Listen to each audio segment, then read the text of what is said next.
I always feel like it's a little higher percentage of the time if I lift Lance's leg up and I set my left foot on the inside. And the reason why I like to do that is because I like to use my left foot to help hold his leg from spinning back around. I don't want him to spin back around out in front of me. So I like to put this leg on the inside and use both my right arm and my left foot to bring his leg around the corner. Because once that happens, now I can put my right foot in and my heel goes to the crook of Lance's foot. Meanwhile, I'm posted on my elbow. So let me just explain what I meant before. If I just accept half guard in this scenario, it's not bad, it's good, it's better than where we were, but like in my opinion, I've let Lance really off the hook, and now we're gonna have a lot more work than we would have had before.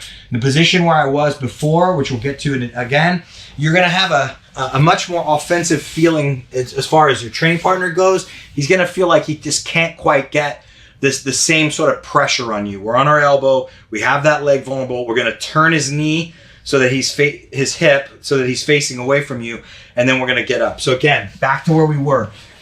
He sprawled, I was able to capture the leg, I have the post under my chest, I hit my re-shot, I just lift Lance's leg right up and over my leg, and now my left foot and my hand work together to pull his foot around the corner. Very small movement. Now my right foot goes to the crook of his foot, because what I wanna do with my right heel is start to elevate his leg off the mat.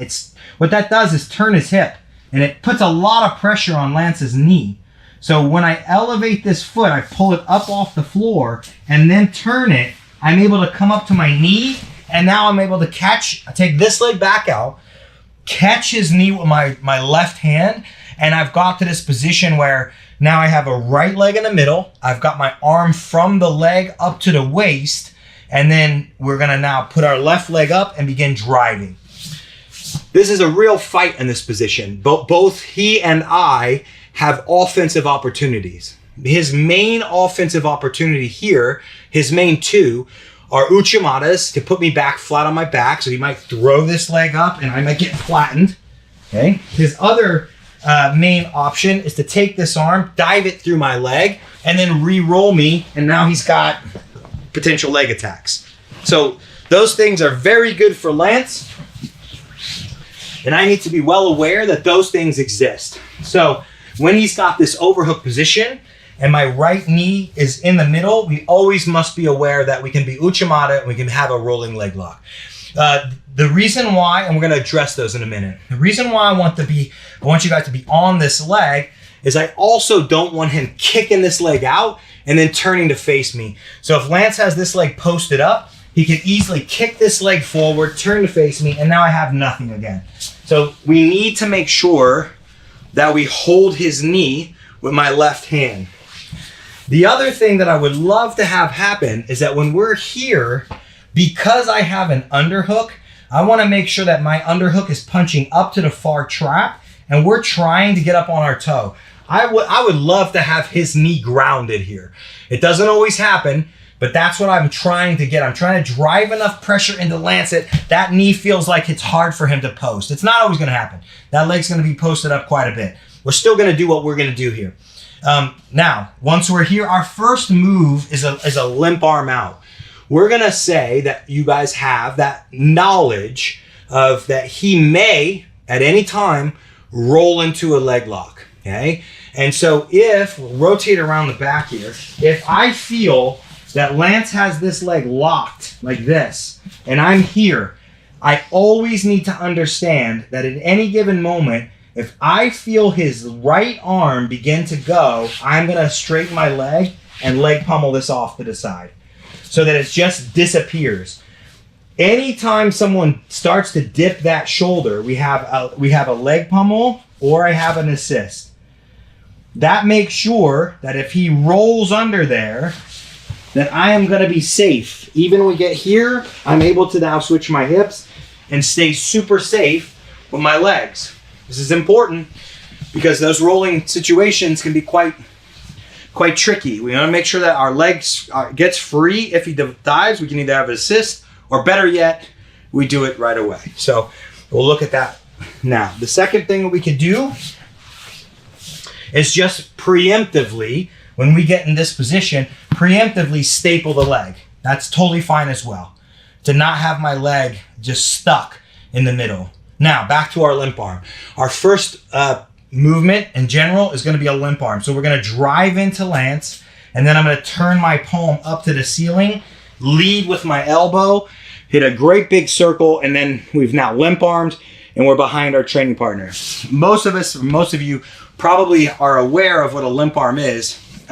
And so it's this nature where we turn our hand, palm faces up, we lead with our elbow, and then we circle our hand out of that overhook. But what I want you to focus on is the timing in which you do this limp arm.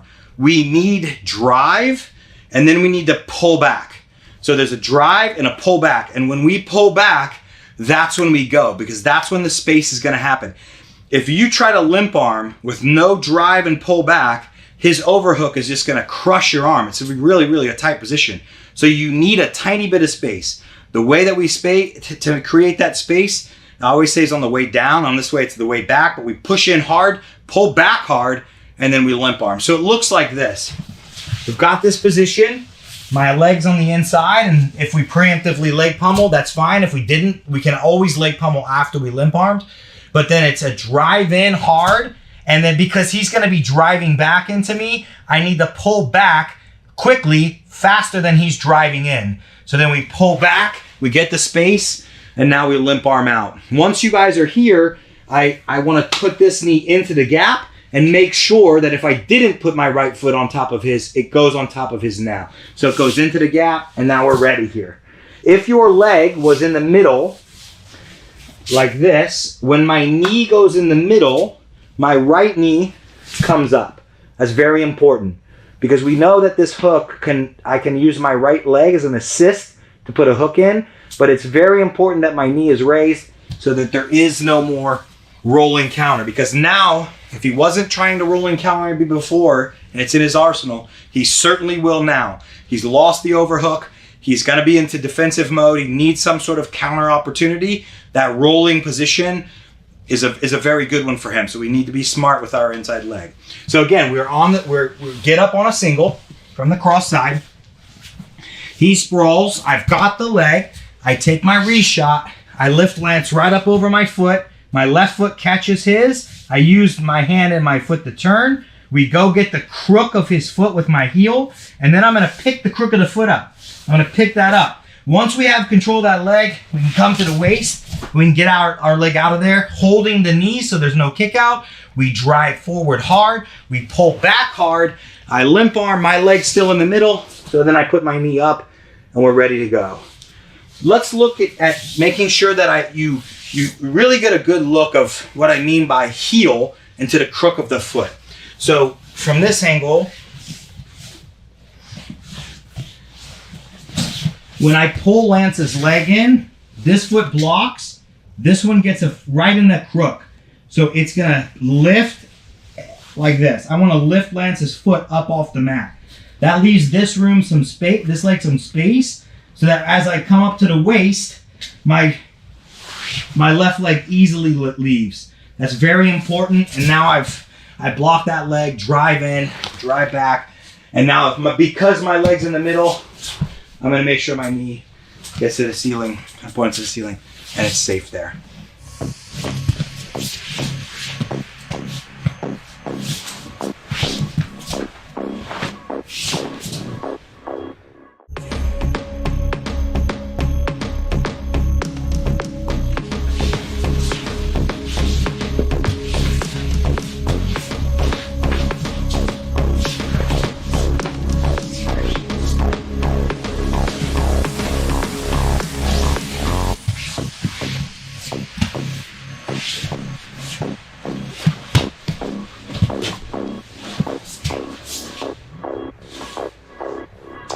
Okay, when we get up and we've pulled the leg a half guard, we're up with our underhook, got his overhook.